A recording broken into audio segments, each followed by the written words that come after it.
2 বছর আগে একটি মেয়ের সাথে বিয়ের কথা হয়েছিল। এখন কোনো কারণবশত হয় নাই, মাঝে কথা বন্ধ ছিল। 2 মাস আগে বাড়ির সব জানাই আবার। এখন ফ্যামিলি ভাবে কথা হয়, খোঁজখবর নিয়ে আব্বা রাজি না এখন, কিন্তু মেয়ে নাকি আমাকে এখন খুব পছন্দ করে।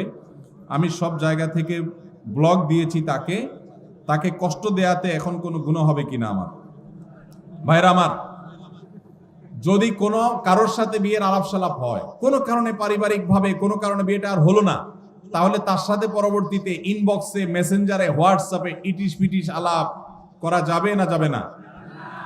যদি করেন তাহলে সেটা হবে জেনা। সেটা হবে কি? জেনা।